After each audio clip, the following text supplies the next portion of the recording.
All right, Bucks win, Bucks win, Bucks win. As what a win it was. We are in the playoffs, and I'm excited. It was one of the more fun experiences I've been at a Buccaneers game. Absolute blast. I wore the right jersey, wearing the number 13 Mike Evans jersey, as he obviously was the star of the game. Him and Brady, of course, are the two guys that we're going to be talking about. Evans, 207 yards, 10 receptions, and 3 touchdowns. He won a lot of people fantasy championships this week, I think. And then Brady as well.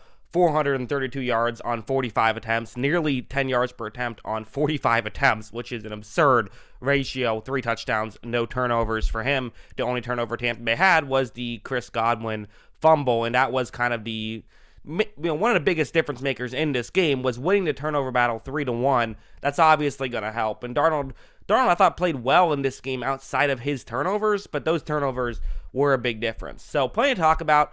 I'm sure there's going to be some people saying, congratulations, you won the worst division in football. Winning a division is winning a division. Getting into the playoffs, that's all that matters. You're in. And again, with number 12 for Tampa Bay, you're never going to say that they don't have a chance, right? There's always a chance if he is there, and since he's there, there is a chance. So you feel good about that.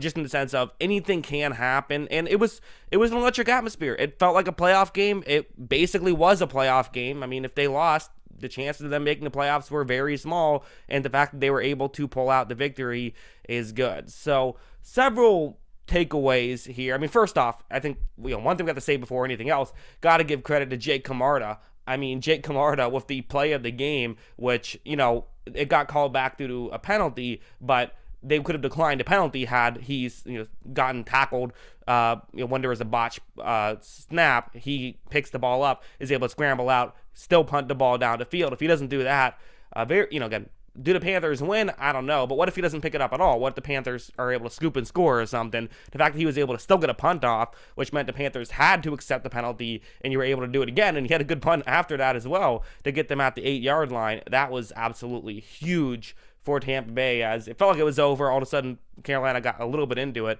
But let's be honest, there was a couple times when I felt like Carolina had the dagger to the throat of Tampa Bay, right? They were up 14-0 with 3 minutes left in the half, and then the half ended 14-10. They were also up 21-10 starting the fourth quarter, and then a 20-point fourth quarter for Tampa Bay was the difference as their offense really got rolling. And one of the things that's interesting with Tampa Bay is it does kind of feel like if you just let Brady do his thing, this still is an offense that can at least do some stuff. It might not be perfect, but at least can do some stuff. And it did in this one. Of about 10 minutes left, they started running no huddle.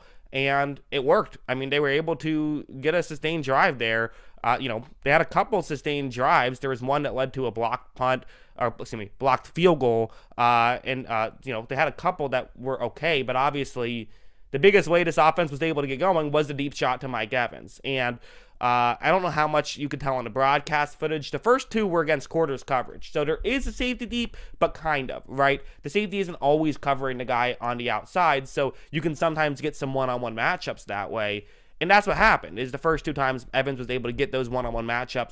The last time, I don't know why Carolina did it, but they just went cover 0, and Evans was able to take advantage, and he was able to get the 3rd touchdown. So again, huge day from him. He really thrived in this game.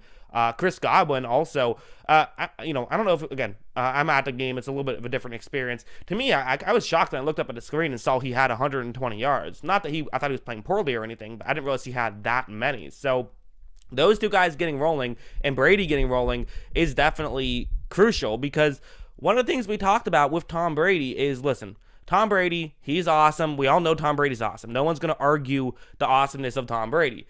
But the past few weeks, he hasn't played awesome. And if Brady is going to play like a mediocre quarterback, he didn't play terrible, but if he's going to play like an okay quarterback, this team doesn't stand a chance. He didn't play okay. He played fantastic in this one. He had some great throws, and he was a difference in this game. And if Brady is hot, I'm sorry, maybe I'm just biased, but I think this is a team you don't want to play in the playoffs. I think you'd rather have played Carolina than Tampa Bay in this situation. I think there's probably a couple teams that are going to make the playoffs that you'd probably still rather play, just in this, because of the upside that Tampa Bay has of scoring 30 points in a game like this against a good defense is no small feat. It is a good defense. Granted, JC Horn's out. That's huge, right? Not having JC Horn really hurts Carolina, and again, it's a different game if he's there. It is. I know Tampa Bay fans will say, well, they were missing Carlton Davis, which is fair, but I think Horn means more to the Panthers than Davis means to the Buccaneers, even though they're both great players. I just think, the Panthers really could use, they don't have the depth that Tampa Bay does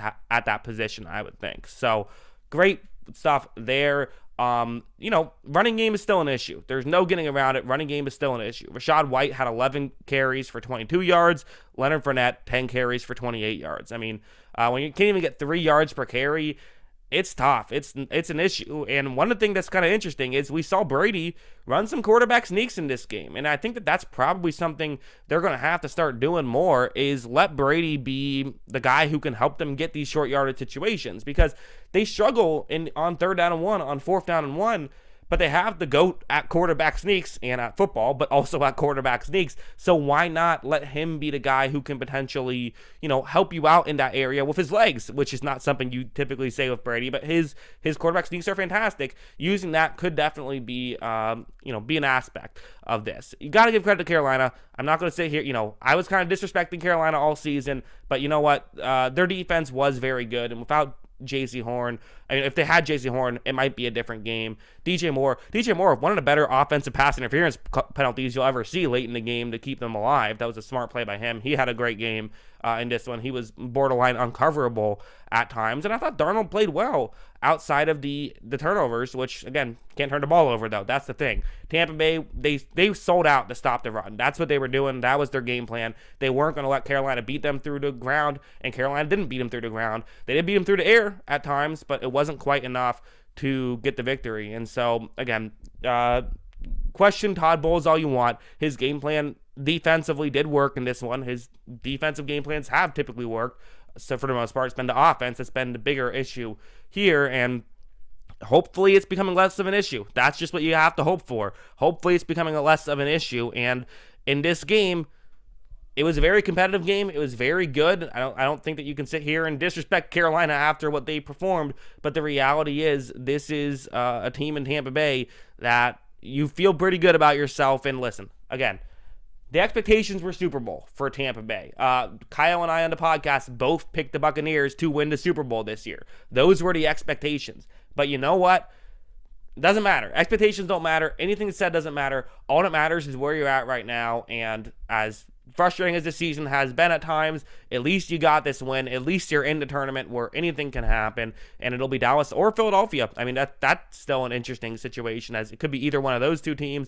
Crazy stuff going on. Green Bay, as of the time I'm recording this video, is winning. So a lot of interesting stuff. I'll be back with some more film studies today, so be on the lookout for that stuff. I'm sure I'll make a Brady or Evans or some sort of Buccaneers film study soon. So be on the lookout for that.